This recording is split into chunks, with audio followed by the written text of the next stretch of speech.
Bienvenue. Je suis content que tu sois là aujourd'hui parce que ce que nous allons explorer ensemble pendant la prochaine heure n'est pas quelque chose que tu trouveras dans un manuel scolaire. Ce n'est pas non plus ce que tu entendras lors d'un dîner de famille ou dans une conversation ordinaire entre collègues. Ce que je vais partager avec toi aujourd'hui, ce sont des principes que j'ai mis des décennies à comprendre, à observer, à tester et à enseigner à des millions de personnes sur tous les continents. Et voici ce qui est fascinant. Ces principes ne sont pas secrets, parce qu'ils sont cachés. Ils sont secrets parce que la grande majorité des gens ne prennent jamais le temps de s'asseoir, de réfléchir vraiment et de remettre en question ce qu'ils croient savoir sur l'argent, la réussite et la liberté financière. Alors voilà ce que je te propose. Pendant cette heure, je voudrais que tu mettes de côté tout ce que tu penses savoir. Pas parce que c'est faux, mais parce que parfois ce que nous croyons savoir est précisément ce qui nous empêche d'avancer. Les croyances les plus limitantes ne sont pas celles que nous reconnaissons comme limitantes. Ce sont celles que nous considérons comme des vérités évidentes. J'ai commencé ma vie sans argent. Vraiment sans argent. J'ai travaillé des petits boulots pendant des années. J'ai dormi dans ma voiture à certaines périodes. Et pendant longtemps, je me suis demandé pourquoi certaines personnes semblaient attirer la prospérité naturellement, pendant que d'autres, aussi intelligentes, aussi travailleuses, restaient coincées dans le même cycle. J'ai observé, j'ai étudié, j'ai posé des questions à des gens riches, à des entrepreneurs, à des investisseurs. Et progressivement, j'ai commencé à voir des schémas, des patterns, des habitudes mentales et comportementales qui séparaient ceux qui construisaient une vraie liberté financière de ceux qui restaient perpétuellement dans la lutte. Ce que j'ai découvert m'a changé, profondément. Et depuis, j'ai consacré ma vie à partager ces découvertes. Aujourd'hui, je veux te parler de 5 secrets financiers que la plupart des gens gardent involontairement en silence, non pas parce qu'ils décident de ne pas en parler, mais parce qu'ils ne les ont jamais vraiment compris eux-mêmes. Ces 5 secrets touchent à la façon dont tu penses à l'argent, à la façon dont tu prends tes décisions, à ce que tu prends tes décisions, à ce que tu prends et la relation profonde que tu entretiens avec l'idée même de la richesse. Commençons. Le premier secret est peut-être le plus contre-intuitif de tous, et c'est pourquoi il est aussi le plus puissant. Un jour, lors d'un séminaire que je donnais à Chicago, un jeune homme s'est levé pendant la session de questions-réponses et m'a dit quelque chose que j'entends régulièrement sous différentes formes. Il a dit « Brian, je travaille 60 heures par semaine. Je suis épuisé, je fais tout ce qu'on m'a dit de faire, mais je n'avance pas financièrement. Qu'est-ce que je fais de travers ?» C'est une question que beaucoup de gens se posent. Et la réponse que je lui ai donnée l'a surpris, parce qu'elle allait complètement à l'encontre de ce qu'il attendait. Je lui ai dit « Le problème n'est pas que tu ne travailles pas assez. Le problème, c'est que tu travailles pour de l'argent, alors que les gens riches font travailler l'argent pour eux. » Cette distinction semble simple. Elle est en réalité profonde. Voici ce que j'observe depuis des décennies. Il existe 2 types de revenus fondamentalement différents dans ce monde. Le premier type, c'est le revenu actif. C'est l'argent que tu gagnes directement en échangeant ton temps contre de la rémunération. Tu travailles 1 heure, tu reçois un salaire pour 7 heures. Tu arrêtes de travailler, le revenu s'arrête. C'est le modèle dans lequel la grande majorité des gens vivent leur vie entière. Le deuxième type, c'est le revenu passif ou le revenu généré par des actifs. C'est l'argent qui entre dans ta vie même, quand tu dors, même quand tu es en vacances, même quand tu es malade. C'est l'argent généré par des investissements, des propriétés, des entreprises qui fonctionnent sans toi, des droits d'auteur, des systèmes que tu as construits. Maintenant, voici la question fondamentale. Dans quelle catégorie est la majorité de ton revenu aujourd'hui? Je ne te demande pas de répondre à voix haute. Je te demande d'y réfléchir honnêtement. Le premier secret financier que tu dois comprendre est le suivant. La liberté financière n'est pas une question de combien tu gagnes. C'est une question de combien tu possèdes qui génère de la valeur sans ton intervention directe et continue. J'ai rencontré des médecins qui gagnent 300 000 € par an et qui sont financièrement fragiles. Parce que si demain ils tombent malades et ne peuvent plus travailler, leur revenu disparaît immédiatement. Et j'ai rencontré des gens qui gagnent 50 000 € par an, mais qui ont construit au fil du temps un portefeuille de petits actifs qui génèrent 20 000 € supplémentaires sans effort direct. Ces derniers dorment mieux la nuit. La vraie question n'est donc pas « Comment gagner plus d'argent ?» La vraie question est « Comment construire des actifs ?»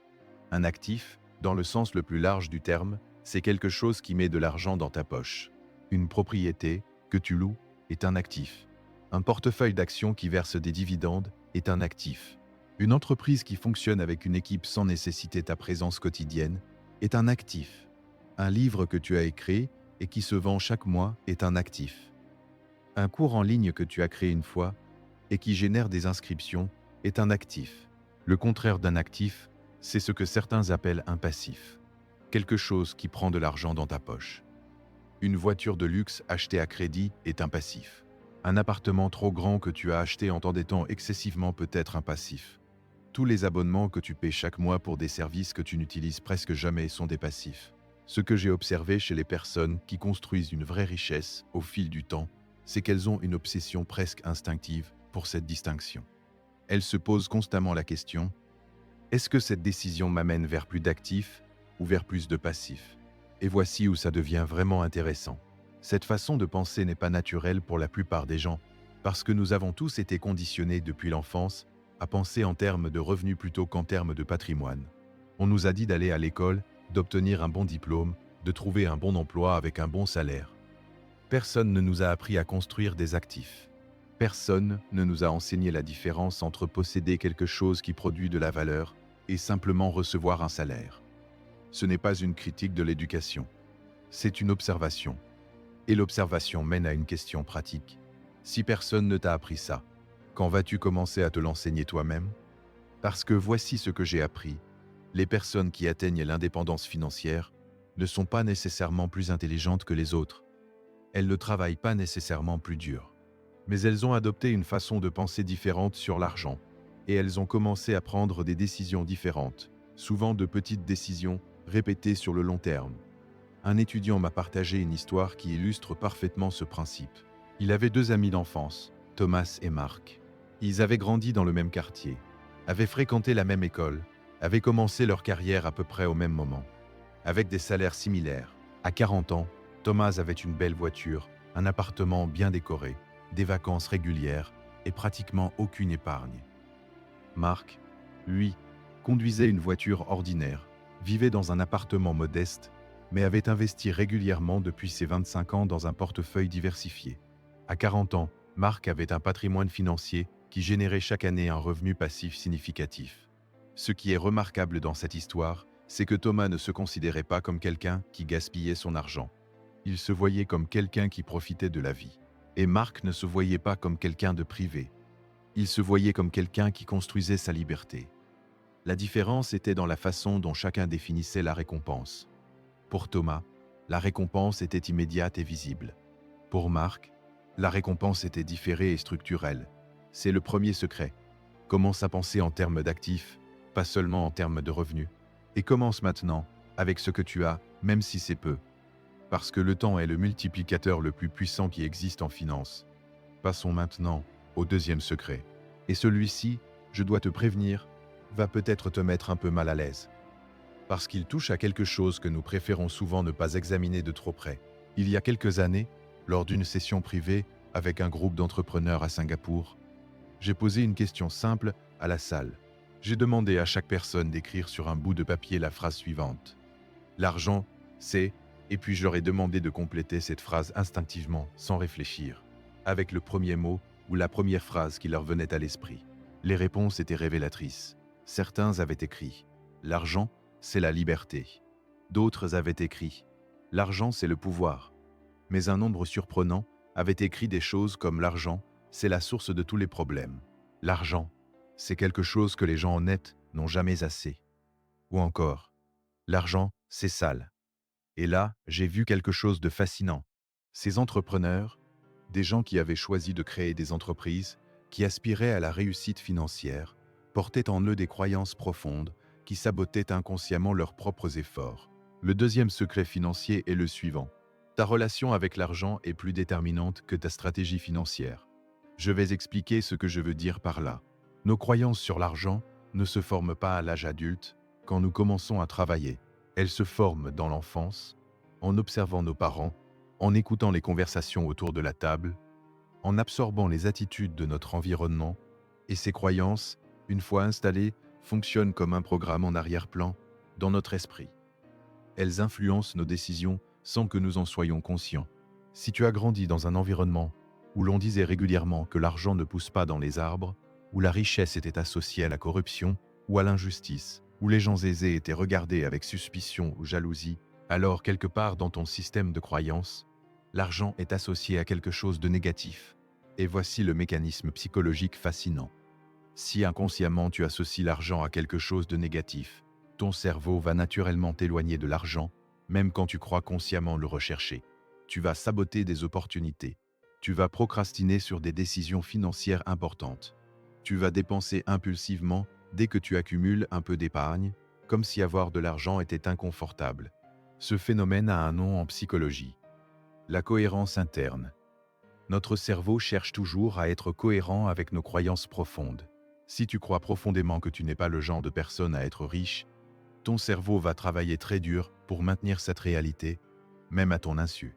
J'ai travaillé avec un entrepreneur brillant, appelons-le David, qui avait une capacité remarquable à générer des revenus. Chaque fois qu'il lançait une nouvelle activité, elle prenait de l'essor rapidement. Mais chaque fois qu'il atteignait un certain niveau de succès, quelque chose se passait. Une mauvaise décision, une dépense imprévue, un partenariat qui tournait mal. Et il se retrouvait à recommencer de zéro. Après plusieurs conversations approfondies, nous avons découvert quelque chose d'important. David avait grandi avec un père qui lui répétait constamment que les gens riches ne sont pas des gens bien, et que l'argent change les gens en mal. David avait intégré cette croyance si profondément qu'inconsciemment, chaque fois qu'il approchait d'un niveau de richesse qui le définissait comme riche, il créait une situation qui le ramenait à un niveau confortable pour son identité. Ce n'est pas de la faiblesse, ce n'est pas de la stupidité, c'est simplement la façon dont fonctionne le cerveau humain. Alors que faire avec cette information? La première étape, c'est la prise de conscience. Commence à observer tes réactions émotionnelles face à l'argent. Quand tu vois quelqu'un de très riche, quelle est ta première réaction instinctive? Est-ce de l'admiration, de la curiosité, ou est-ce de la méfiance, de la jalousie, du jugement? Ces réactions émotionnelles sont des indices précieux sur tes croyances profondes. La deuxième étape, c'est le questionnement. Quand tu identifies une croyance limitante, pose-toi la question: est-ce que cette croyance est vraiment vraie? Est-ce que tous les gens riches sont malhonnêtes? Est-ce que l'argent corrompt nécessairement? Ou est-ce que ce sont des généralisations que j'ai absorbées sans les examiner? J'ai rencontré des milliers de personnes riches dans ma vie. La grande majorité sont des gens généreux, intègres, qui travaillent dur et qui contribuent significativement à leur communauté. L'argent n'a pas changé leur caractère fondamental. Il a amplifié qui ils étaient déjà. Les gens généreux deviennent plus généreux avec plus d'argent. Les gens égoïstes peuvent devenir plus égoïstes. L'argent est un amplificateur, pas un corrupteur en soi. La troisième étape, c'est le remplacement conscient. Commence à remplacer les croyances limitantes par des croyances qui te servent. Non pas par de l'autosuggestion naïve, mais par une compréhension réelle et nuancée de ce qu'est l'argent. L'argent, dans sa forme la plus fondamentale, est un outil d'échange. C'est une représentation de la valeur que tu as créée pour d'autres personnes. Plus tu crées de valeur pour les autres, plus tu attires naturellement de l'argent vers toi. Cette façon de voir l'argent est non seulement plus précise, elle est aussi libératrice.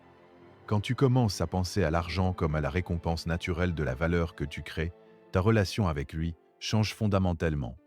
Tu ne cherches plus à faire de l'argent comme si c'était quelque chose que tu devais attraper ou voler. Tu cherches à créer de la valeur et l'argent suit naturellement. C'est le deuxième secret.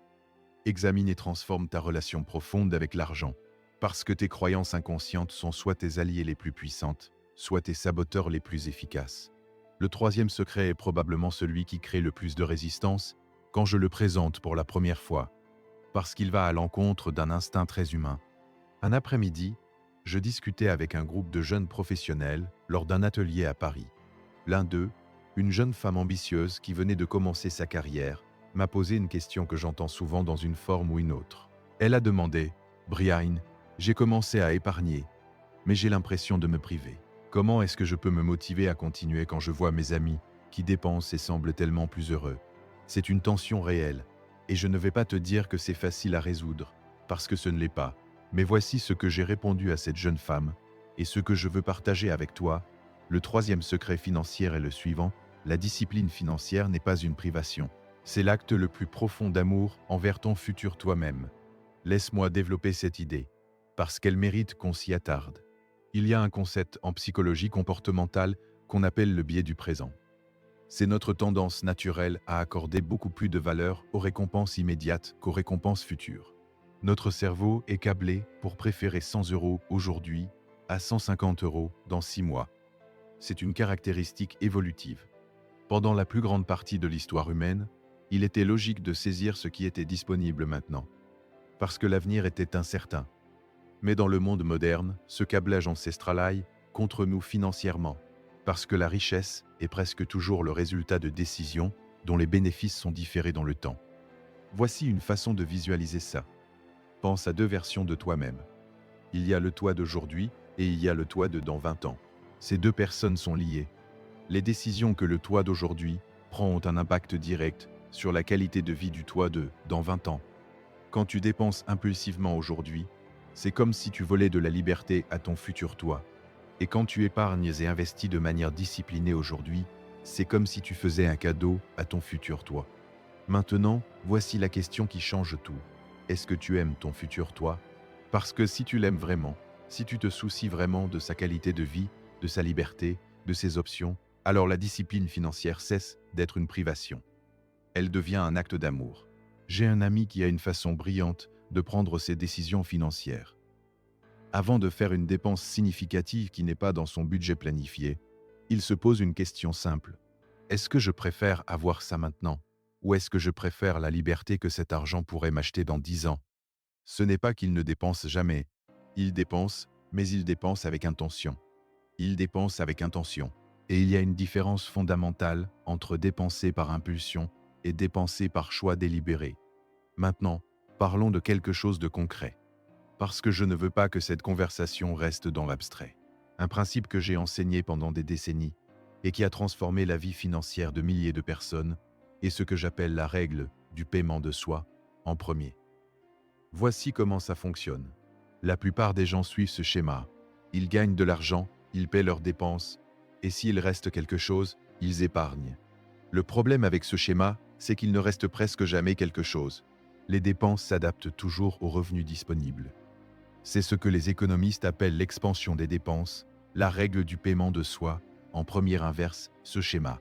Tu décides d'un pourcentage de ton revenu que tu vas épargner et investir, disons 10% pour commencer, et tu le mets de côté immédiatement quand tu reçois ton revenu, avant de payer quoi que ce soit d'autre.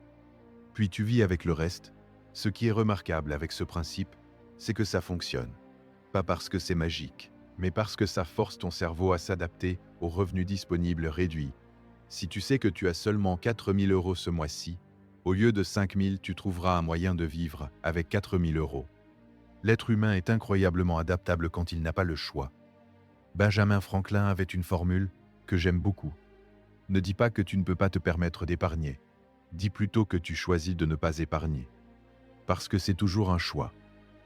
Et reconnaître que c'est un choix, c'est reprendre le pouvoir. Maintenant, je veux aborder quelque chose qui est lié à ce troisième secret et qui est souvent négligé. C'est la question du style de vie. Il y a un phénomène que j'observe régulièrement chez les gens qui commencent à bien gagner leur vie. Dès que leurs revenus augmentent, leurs dépenses augmentent proportionnellement, parfois même plus rapidement. Nouvelle voiture, appartement plus grand, restaurant plus cher, vacances plus luxueuses. C'est ce qu'on appelle l'inflation du style de vie. Et il n'y a rien de fondamentalement mauvais dans le fait d'améliorer son style de vie quand ses revenus augmentent. Le problème, c'est quand cette amélioration consomme la totalité de l'augmentation de revenus, laissant le taux d'épargne et d'investissement inchangé. Les personnes qui construisent une vraie richesse font quelque chose de différent. Quand leurs revenus augmentent, elles augmentent d'abord leur taux d'épargne et d'investissement, et ensuite seulement elles améliorent leur style de vie avec ce qui reste. C'est une discipline simple, mais elle a des effets composés extraordinaires sur le long terme. Je vais te donner un exemple chiffré pour illustrer la puissance de ce principe. Prenons deux personnes, Anne et Sophie. Elles ont toutes les deux 30 ans. Elles gagnent toutes les deux 40 000 € par an. Anne décide d'épargner et d'investir 10% de son revenu chaque année, soit 4 000 €, dans un portefeuille diversifié qui génère en moyenne 7% de rendement annuel. Elle maintient ce rythme pendant 30 ans, jusqu'à ses 60 ans. Sophie décide de profiter de la vie maintenant et n'épargne rien pendant les 10 premières années. À 40 ans, elle commence à épargner 4 000 € par an avec le même rendement de 7% pendant 20 ans. À 60 ans, Anne aura accumulé environ 400 000 €. Sophie aura accumulé environ 170 000 €. Pour la même somme épargnée chaque année, la différence est de 230 000 €, simplement parce qu'Anne a commencé 10 ans plus tôt. C'est la puissance des intérêts composés. Albert Einstein aurait dit que c'est la 8e merveille du monde. Celui qui comprend les intérêts composés les gagne, celui qui ne les comprend pas les paie. Le troisième secret, donc. La discipline financière n'est pas une punition, c'est un investissement dans ta liberté future.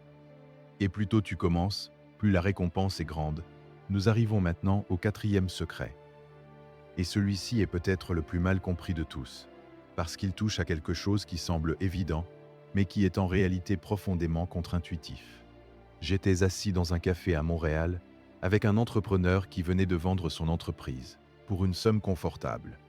Il était heureux, soulagé, et il avait un projet clair. Prendre sa retraite à 50 ans et ne plus jamais travailler. Il avait tout calculé. Il avait les fonds nécessaires pour vivre confortablement le reste de sa vie sans travailler. 2 ans plus tard, je l'ai revu. Il était revenu dans les affaires. Il avait lancé une nouvelle entreprise. Et il était plus énergique, plus vivant que jamais. Je lui ai demandé, « Je croyais que tu voulais ne plus jamais travailler ?»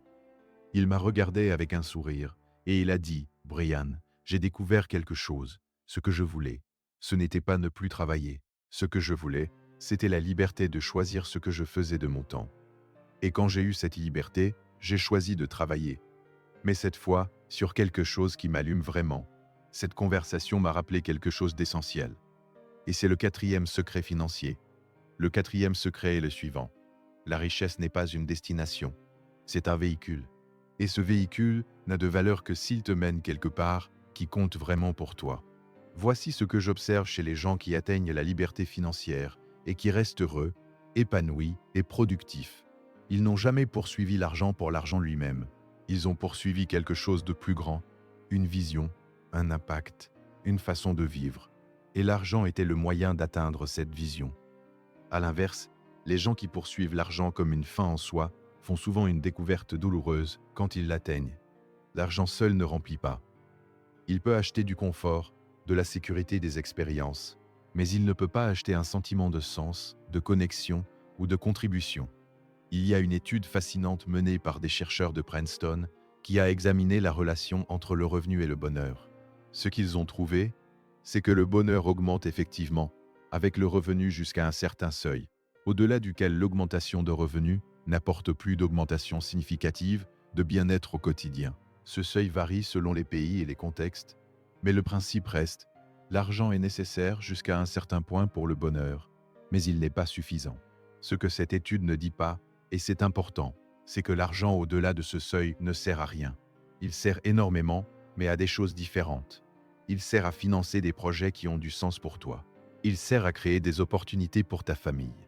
Il sert à contribuer à des causes qui t'importent. Il sert à acheter du temps, qui est peut-être la ressource la plus précieuse qui existe. Alors, voici la question que je veux que tu te poses sérieusement. Pourquoi veux-tu être riche? Pas la réponse de surface. La vraie réponse profonde.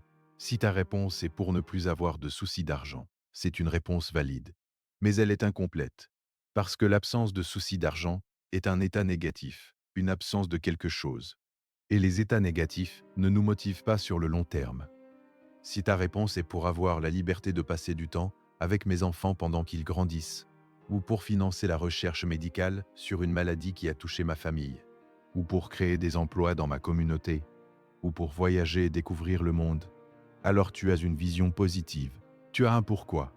Et ce pourquoi est le carburant qui te permettra de maintenir la discipline, de surmonter les obstacles et de rester motivé sur le long terme. Je veux te parler d'un principe que j'appelle la clarté des valeurs. Tes valeurs, c'est-à-dire ce qui compte vraiment pour toi, au fond, sont le fondement de toutes tes décisions. Quand tes décisions financières sont alignées avec tes valeurs profondes, tu ressens une cohérence, une énergie, une motivation naturelle. Quand elles ne sont pas alignées, tu ressens de la résistance, de la procrastination, du sabotage.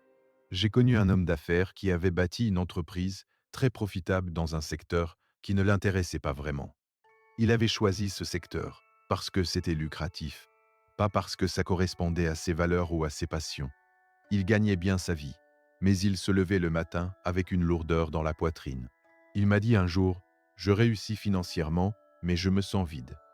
Il a pris une décision difficile, il a vendu son entreprise, a accepté une période de revenus réduits et a lancé une activité dans un domaine qui le passionnait vraiment, l'éducation pour les enfants défavorisés. Financièrement, il a gagné moins pendant quelques années, mais son énergie, sa créativité, sa motivation ont décuplé. Et paradoxalement, quelques années plus tard, son activité dans le domaine de l'éducation était devenue plus profitable que son ancienne entreprise, simplement parce qu'il y mettait tout son cœur. Ce n'est pas une coïncidence. Quand tu travailles sur quelque chose qui t'allume vraiment, tu travailles différemment. Tu es plus créatif, plus persévérant, plus généreux de ton énergie. Et ces qualités produisent des résultats. Le quatrième secret, donc, avant de construire ta richesse, clarifie ta vision. Sache pourquoi tu veux ce que tu veux. Parce que le pourquoi est le moteur. La stratégie financière est le véhicule. Mais sans moteur, le meilleur véhicule du monde ne bougera pas. Nous arrivons maintenant au cinquième et dernier secret. Et je vais te dire quelque chose d'emblée, c'est le plus difficile à accepter. Mais c'est aussi celui qui a le potentiel de transformer le plus profondément ta vie financière. Je donnais un séminaire à Londres, il y a quelques années, et pendant la pause, un homme d'une cinquantaine d'années s'est approché de moi. Il avait l'air d'un homme qui avait réussi, bien habillé, confiant, mais il y avait quelque chose dans ses yeux qui trahissait une frustration profonde. Il m'a dit, « Brian, j'ai tout fait correctement. J'ai suivi tous les conseils. J'ai lu tous les livres, mais je n'arrive pas à franchir un certain plafond financier. Qu'est-ce qui me manque ?» Je lui ai posé une question en retour. J'ai dit, dis-moi, qui sont les 5 personnes avec qui tu passes le plus de temps? Il m'a répondu, j'ai écouté. Et j'ai dit, voilà ta réponse. Le cinquième secret financier est le suivant, ton environnement humain et ton destin financier. Il y a une loi que j'ai observée si régulièrement qu'elle me semble presque inviolable. Tu deviens la moyenne des 5 personnes avec qui tu passes le plus de temps. Pas seulement en termes de revenus, même si ça aussi, c'est documenté, mais en termes de mentalité, d'ambition, de standards, de croyances sur ce qui est possible. Les personnes qui t'entourent influencent ce que tu crois possible pour toi-même. Si tu passes la majorité de ton temps avec des gens qui se plaignent de l'économie, qui voient les riches comme des ennemis, qui ne parlent jamais d'investissement, de croissance ou d'opportunité, alors progressivement, même sans t'en rendre compte, tu adoptes leur perspective. À l'inverse, si tu passes du temps avec des gens qui pensent en termes d'opportunités, qui parlent de leurs investissements, qui lisent, qui apprennent, qui se remettent en question, alors progressivement, leur façon de penser déteint sur toi. Ce n'est pas une théorie, c'est de la neurologie. Notre cerveau est social. Il apprend par imitation et par imitation. C'est pourquoi les enfants qui grandissent dans des familles où l'on parle couramment plusieurs langues apprennent ces langues naturellement. C'est pourquoi les enfants d'entrepreneurs ont statistiquement plus de chances de devenir entrepreneurs eux-mêmes. Pas parce que c'est génétique, mais parce que leur environnement normalise certains comportements, certaines façons de penser, certains standards. Maintenant, je ne suis pas en train de te dire de couper les ponts avec tes amis et ta famille. Ce n'est ni pratique ni souhaitable. Mais je te pose une question importante. Est-ce que tu cherches activement à t'exposer à des personnes qui ont une mentalité de croissance, qui ont réussi financièrement, qui peuvent t'inspirer et t'apprendre quelque chose? Il y a plusieurs façons de le faire. La plus évidente est de chercher des mentors, des personnes qui ont accompli ce que tu veux accomplir et qui sont prêtes à partager leur expérience. J'ai eu des mentors dans ma vie qui ont changé ma trajectoire de façon radicale. Un mentor ne te donne pas seulement des informations, il te donne une vision de ce qui est possible. Il te montre que le chemin existe, parce qu'il l'a lui-même parcouru. Une autre façon est de rejoindre des groupes, des associations, des cercles de personnes qui partagent tes ambitions.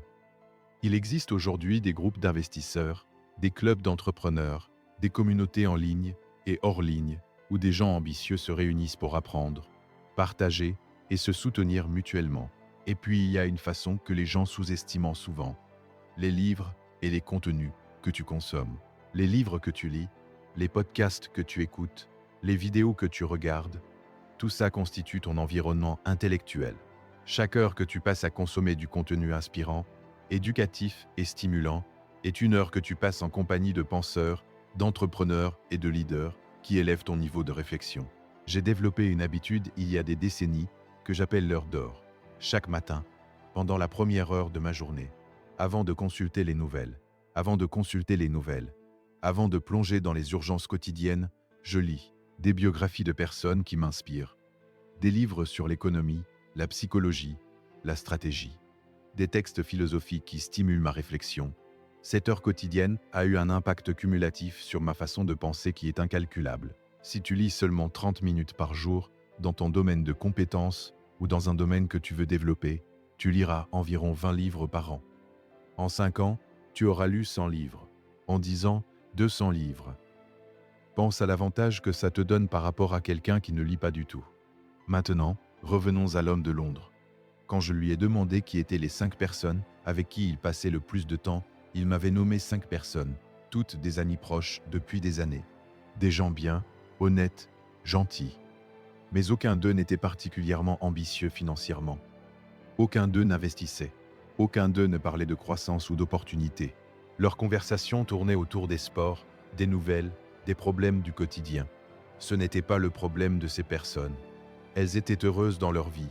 Mais pour cet homme qui aspirait à plus, son environnement humain ne le soutenait pas dans cette aspiration. Je lui ai suggéré quelque chose de simple. Pas de couper les ponts avec ses amis, mais d'investir activement dans de nouvelles relations avec des personnes qui avaient la mentalité et les résultats qu'il cherchait. De rejoindre un groupe d'investisseurs, de trouver un mentor, de commencer à fréquenter des événements où il rencontrerait des gens qui pensaient différemment. 6 mois plus tard, il m'a envoyé un message. Il avait rejoint un club d'investisseurs locaux. Il avait trouvé un mentor dans son secteur.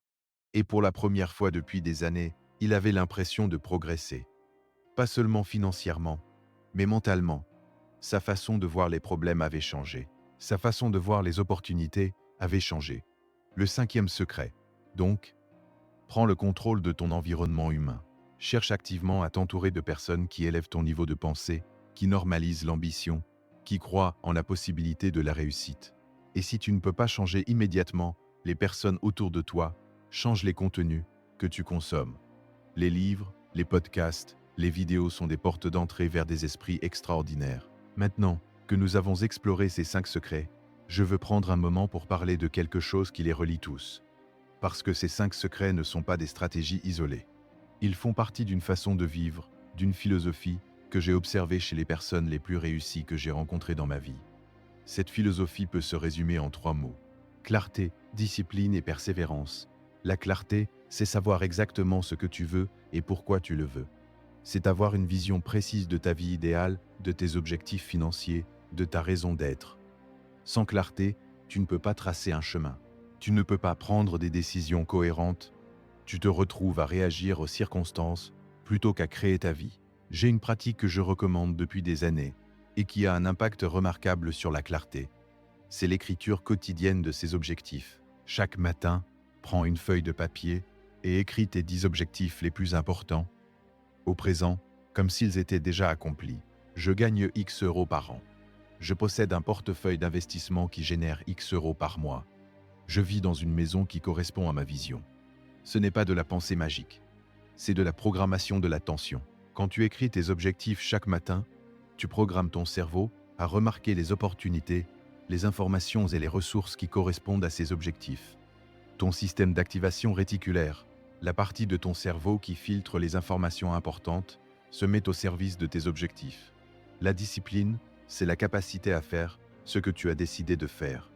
Même quand tu n'en as pas envie, même quand c'est difficile, même quand les résultats ne sont pas immédiatement visibles. C'est la qualité la plus importante que j'ai observée chez les personnes qui réussissent sur le long terme. La discipline n'est pas une qualité innée, c'est une habitude. Et comme toutes les habitudes, elle se construit progressivement, par des petites victoires répétées. Chaque fois que tu fais ce que tu as décidé de faire malgré la résistance, tu renforces ton muscle de la discipline. Et ce muscle, une fois développé, s'applique à tous les domaines de ta vie. Il y a une règle que j'appelle la règle des 90 secondes. Quand tu as une tâche importante à accomplir et que tu ressens de la résistance, de la procrastination, donne-toi 90 secondes pour commencer. Juste commencer. Pas terminer, juste les premières 90 secondes. Parce que la résistance est presque toujours au démarrage. Une fois que tu as commencé, l'élan prend le relais. La persévérance, c'est la capacité à continuer malgré les obstacles, les échecs et les déceptions. Et il y en aura. Il y en a toujours. Je n'ai jamais rencontré une seule personne qui ait construit une réussite significative sans traverser des périodes difficiles, des revers, des moments où tout semblait s'effondrer. Ce qui distingue ceux qui réussissent de ceux qui abandonnent n'est pas l'absence d'obstacles. C'est la façon dont ils interprètent ces obstacles. Les personnes qui réussissent voient les obstacles comme des informations, des leçons, des redirections. Ils se demandent « Qu'est-ce que cette situation m'apprend ? Comment puis-je utiliser cette expérience pour m'améliorer ?» Les personnes qui abandonnent voient les obstacles comme des preuves qu'elles n'étaient pas faites pour réussir, ou que le système est injuste, ou que c'est trop difficile. Ils s'arrêtent, et en s'arrêtant, ils confirment leurs croyances. J'ai traversé des périodes très difficiles dans ma vie, des moments où j'avais tout perdu, où les dettes s'accumulaient, où je ne savais pas comment j'allais payer mes factures. Et je me souviens très clairement d'un moment charnière où j'ai pris une décision. J'ai décidé que ces difficultés ne me définissaient pas, qu'elles n'étaient pas une indication de ma valeur ou de mon potentiel, qu'elles étaient simplement une étape sur un chemin plus long. Cette décision n'a pas résolu mes problèmes immédiatement, mais elle a changé ma façon d'aborder les problèmes. Et progressivement, les choses ont commencé à s'améliorer. Je veux maintenant te parler de quelque chose que j'appelle la loi de cause à effet appliquée à l'argent. Parce que comprendre cette loi change fondamentalement la façon dont tu te rapportes à ta situation financière. La loi de cause à effet dit simplement ceci. Tout effet a une cause. Chaque résultat dans ta vie est la conséquence de causes spécifiques. Ta situation financière actuelle est l'effet de toutes les décisions que tu as prises jusqu'à maintenant. Tes revenus, ton patrimoine, tes dettes, tout ça est le résultat de causes. Voici pourquoi c'est libérateur. Si ta situation financière actuelle est le résultat de tes décisions passées, alors ta situation financière future sera le résultat de tes décisions présentes et futures. Tu as le contrôle, pas sur l'économie, pas sur les marchés, pas sur les circonstances d'extérieur, mais sur tes décisions. Et c'est là que beaucoup de gens se trompent. Ils attribuent leur situation financière à des causes extérieures. L'économie, le gouvernement, la chance, leur famille, leur éducation. Et il est vrai que ces facteurs ont une influence. Mais ils ne sont pas déterminants. J'ai rencontré des gens qui sont nés dans la pauvreté et qui ont construit des fortunes. Et j'ai rencontré des gens qui ont hérité de fortunes et les ont dilapidées. La variable déterminante, dans les deux cas, était la façon de penser, pas les circonstances de départ. Cela ne veut pas dire que les circonstances ne comptent pas. Elles comptent. Certains points de départ sont plus difficiles que d'autres, et il serait naïf et injuste de l'ignorer. Mais cela veut dire que les circonstances ne sont pas le dernier mot. Elles sont le contexte, pas le destin. Alors voici la question pratique.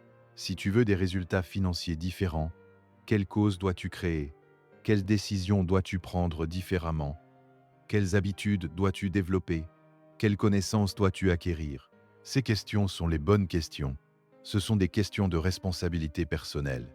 Et la responsabilité personnelle, même si elle peut sembler lourde à porter, est en réalité la source de la vraie liberté. Parce que si tu es responsable de ta situation, alors tu as le pouvoir de la changer. Il y a un sujet que je veux aborder maintenant, et c'est le sujet du risque. Parce que beaucoup de gens restent paralysés financièrement par la peur du risque. Voici quelque chose d'important à comprendre. Ne pas agir est aussi un risque. En fait, dans beaucoup de situations financières, l'inaction est le risque le plus grand. Pense à l'inflation. Si tu gardes ton argent sous ton matelas ou dans un compte courant qui ne rapporte rien, tu ne prends pas de risque, penses-tu? En réalité, tu prends un risque certain. Le risque que l'inflation érode progressivement le pouvoir d'achat de ton argent. Chaque année, avec une inflation de 2 à 3%, ton argent qui ne travaille pas vaut un peu moins en termes réels. Le vrai défi n'est donc pas d'éviter le risque, c'est de comprendre les risques, de les évaluer intelligemment et de prendre des risques calculés et proportionnels à ta situation. J'ai observé que les personnes qui construisent de la richesse ne sont pas des preneurs de risques imprudents. Ce sont des gestionnaires de risques intelligents. Ils comprennent la différence entre le risque calculé et le pari irresponsable. Ils diversifient. Ils ne mettent pas tous leurs œufs dans le même panier. Ils investissent progressivement plutôt que de tout miser d'un coup. Et surtout, ils comprennent que le plus grand investissement qu'ils peuvent faire est l'investissement en eux-mêmes. Leurs compétences, leurs connaissances, leur réseau, leur réputation. Ces actifs ne peuvent pas être perdus dans un krach boursier. Ils ne peuvent pas être volés. Et leur rendement, en termes de revenus et d'opportunités générées, est souvent le plus élevé de tous. J'ai une règle personnelle que j'applique depuis des décennies. Chaque année, j'investis un pourcentage significatif de mon revenu dans mon développement personnel et professionnel. Des livres, des séminaires, des formations, des voyages pour rencontrer des gens et découvrir de nouvelles perspectives. Cet investissement a généré un retour qui dépasse de loin n'importe quel investissement financier que j'ai jamais fait. Parce que quand tu améliores tes compétences, tu augmentes ta valeur sur le marché.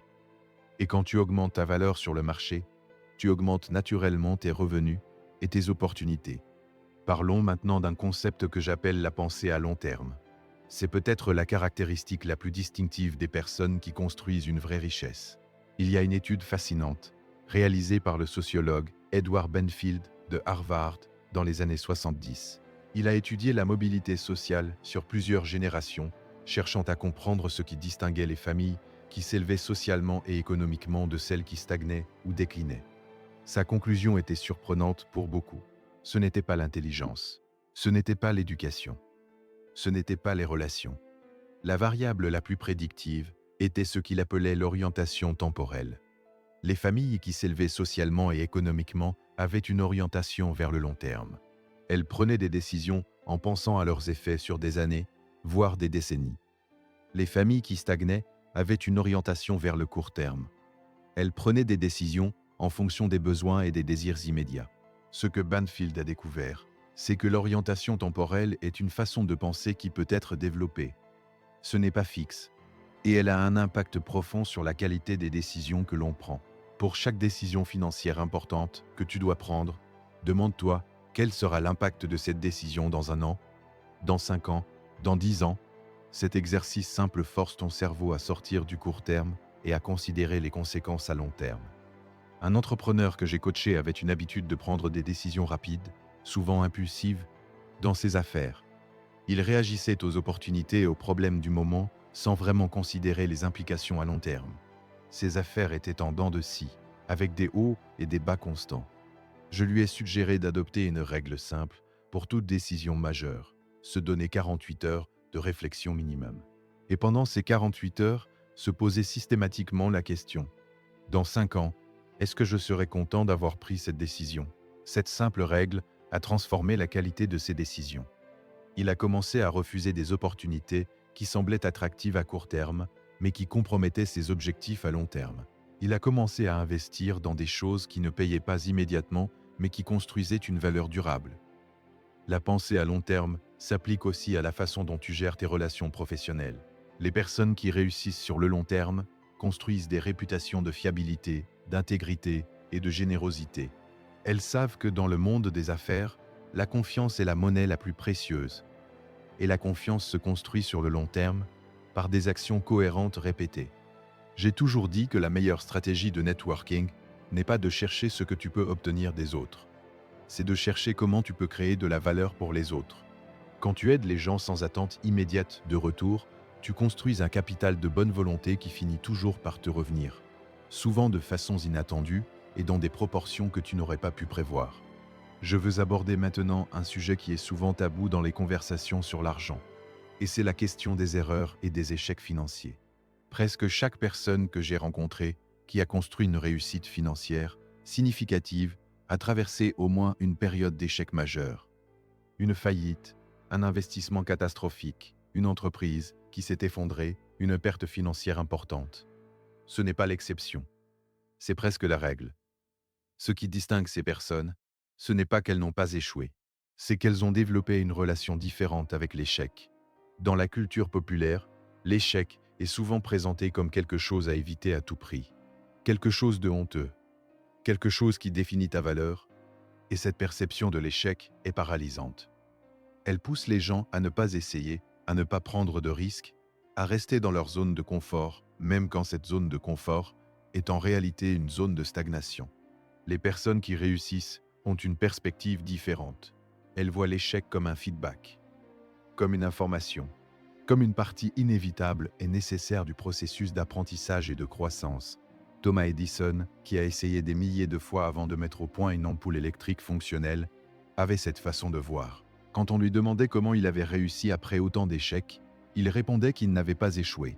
Il avait simplement trouvé des milliers de façons qui ne fonctionnaient pas. Cette perspective n'est pas naïve. Elle est profondément pragmatique. Parce que, si tu vois chaque échec comme une leçon, alors, tu deviens plus sage à chaque tentative. Et si tu deviens plus sage à chaque tentative, alors la réussite n'est qu'une question de temps. Il y a une pratique que j'appelle le débrief régulier. Après chaque expérience significative, qu'elle soit un succès ou un échec, prends le temps de te poser 3 questions. Premièrement, qu'est-ce qui a bien fonctionné et pourquoi? Deuxièmement, qu'est-ce qui n'a pas fonctionné et pourquoi? Troisièmement, que ferais-je différemment si je pouvais recommencer? Ces 3 questions transforment chaque expérience en enseignement. Elles accélèrent ton apprentissage de façon remarquable.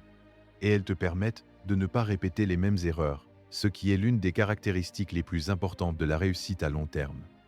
Parlons maintenant de quelque chose de très concret, les habitudes quotidiennes des personnes riches.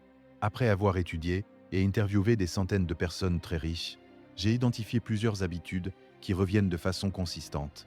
Ces habitudes ne sont pas glamour, elles ne font pas les manchettes, mais elles sont le fondement de la réussite à long terme. La première habitude est le lever matinal. La grande majorité des personnes très réussies se lèvent tôt.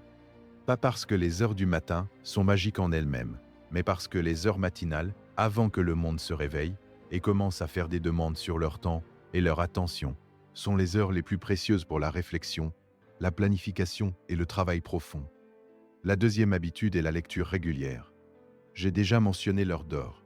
Je ne peux pas assez insister sur l'importance de la lecture. Les livres sont la forme la plus dense et la plus économique d'accès à la sagesse et aux connaissances accumulées par les plus grands esprits de l'humanité.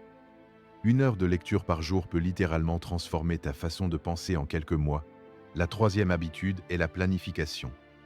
Les personnes très réussies ne se lèvent pas le matin en se demandant ce qu'elles vont faire. Elles ont un plan. Elles ont des priorités claires. Elles savent quelles sont les 3 ou 4 actions qui auront le plus grand impact sur leurs objectifs. Et elles s'assurent de les accomplir, avant de s'occuper des urgences et des distractions du quotidien. Il y a un principe que j'appelle la loi des priorités. Pas toutes les tâches ont la même valeur. 20% de tes activités génèrent 80% de tes résultats. Le travail d'un professionnel efficace est d'identifier ce 20% et de s'y concentrer de façon obsessionnelle. La quatrième habitude est l'exercice physique régulier. Je sais que ça peut sembler hors sujet dans une conversation sur l'argent, mais laisse-moi expliquer. L'énergie physique est le fondement de l'énergie mentale et émotionnelle. Les personnes qui font de l'exercice régulièrement ont plus d'énergie, une meilleure concentration, une plus grande résistance au stress et une humeur plus stable. Toutes ces qualités ont un impact direct sur la qualité de leurs décisions et de leur travail. La cinquième habitude est la gestion proactive de l'argent. Les personnes riches ne laissent pas leur argent se gérer tout seul.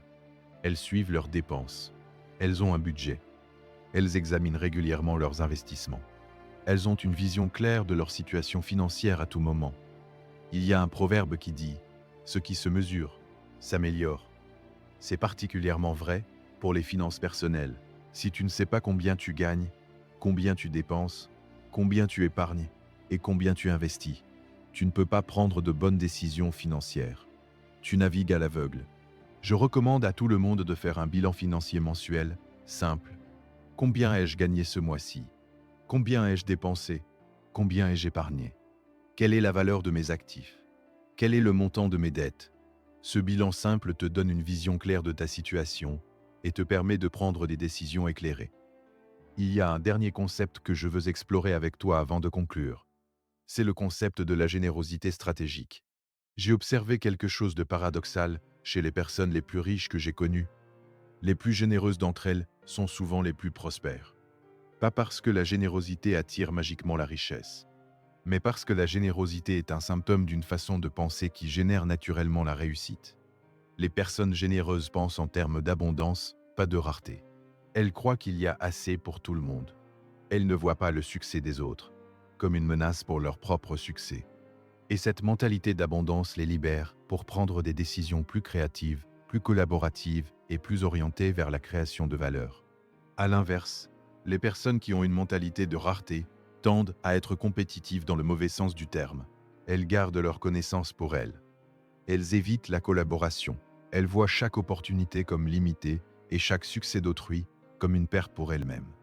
Cette mentalité crée de la méfiance, de l'isolement et finit par limiter les opportunités. La générosité, dans ce contexte, ne signifie pas donner sans discernement. Elle signifie une disposition à créer de la valeur pour les autres, à partager ses connaissances, à aider sans attendre de retour immédiat, à voir les relations comme des partenariats mutuellement bénéfiques, plutôt que comme des transactions. J'ai remarqué que les personnes les plus généreuses que j'ai connues avaient aussi les réseaux les plus riches et les plus diversifiés. Parce que les gens veulent être autour de personnes généreuses. Ils veulent t'aider en retour. Ils parlent d'elles en bien. Ils leur envoient des opportunités. La générosité crée un cercle vertueux de connexion et d'opportunités. Il y a aussi une dimension psychologique importante. Donner, contribuer, aider les autres crée un sentiment de richesse intérieure qui est indépendant de ta situation financière. Et ce sentiment de richesse intérieure change ta façon de te présenter au monde, d'interagir avec les autres, de saisir les opportunités. Il y a une confiance naturelle chez les personnes qui se sentent riches intérieurement, une confiance qui attire les opportunités. Je ne suis pas en train de te dire de donner tout ce que tu as. Je suis en train de te dire que la générosité, pratiquée intelligemment et avec intention, est un investissement dans ton propre bien-être et dans ta propre réussite à long terme. Nous approchons de la fin de notre conversation d'aujourd'hui. Et avant de conclure, je veux récapituler les 5 secrets que nous avons explorés ensemble, non pas pour les répéter mécaniquement, mais pour te donner une vision d'ensemble de ce que nous avons découvert. Le premier secret: pense en termes d'actifs, pas seulement de revenus. La vraie liberté financière vient de la possession de choses qui génèrent de la valeur sans ton intervention directe et continue. Commence à construire des actifs dès maintenant avec ce que tu as. Le deuxième secret: examine et transforme ta relation avec l'argent. Tes croyances inconscientes sur l'argent sont soit tes alliés les plus puissantes, soit tes saboteurs les plus efficaces. Prends le temps de les identifier et de les remettre en question. Le troisième secret: la discipline financière est un acte d'amour envers ton futur toi. Paie-toi en premier, investis régulièrement, résiste à l'inflation du style de vie. Et rappelle-toi que le temps est le multiplicateur le plus puissant en finance. Le quatrième secret: clarifie ta vision avant de construire ta richesse. Sache pourquoi tu veux ce que tu veux. L'argent est un véhicule, pas une destination. Et un véhicule n'a de valeur que s'il te mène quelque part qui compte vraiment pour toi. Le cinquième secret: prends le contrôle de ton environnement humain. Tu deviens la moyenne des personnes avec qui tu passes le plus de temps. Cherche activement à t'entourer de personnes qui ont une mentalité de croissance, qui normalisent l'ambition et qui peuvent t'élever. Ces 5 secrets ne sont pas des formules magiques.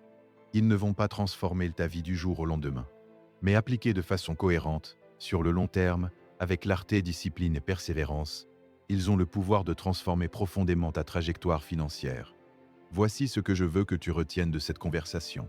La richesse n'est pas réservée à une élite chanceuse ou particulièrement douée. Elle est le résultat naturel d'une façon de penser et d'un ensemble d'habitudes que n'importe qui peut développer.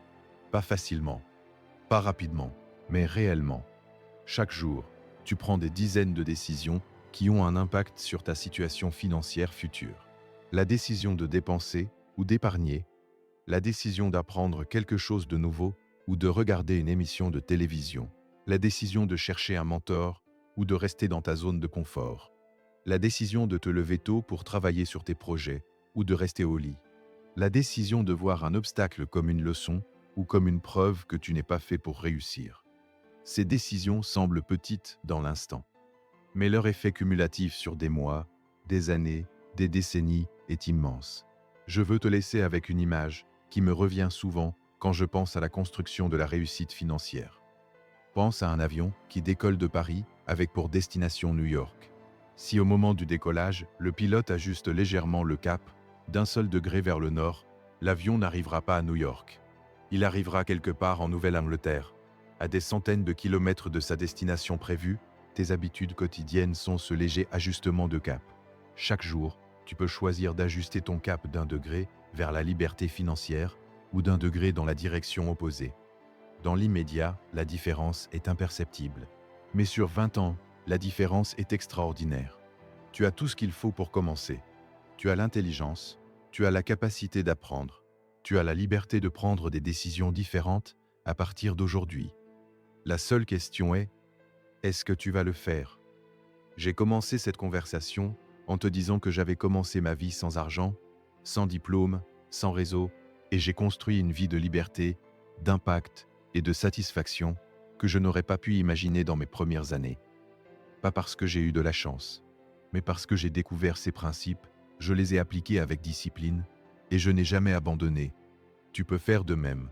En fait, tu peux faire encore mieux, parce que tu as accès à ces principes maintenant, peut-être bien plus tôt que je ne les ai découverts moi-même. La question n'est pas de savoir si tu peux. La question est de savoir si tu vas décider de le faire. Et cette décision, elle t'appartient entièrement. Merci d'avoir passé cette heure avec moi. C'était un honneur et un privilège de partager ces réflexions avec toi. Je te souhaite tout le succès que tu mérites.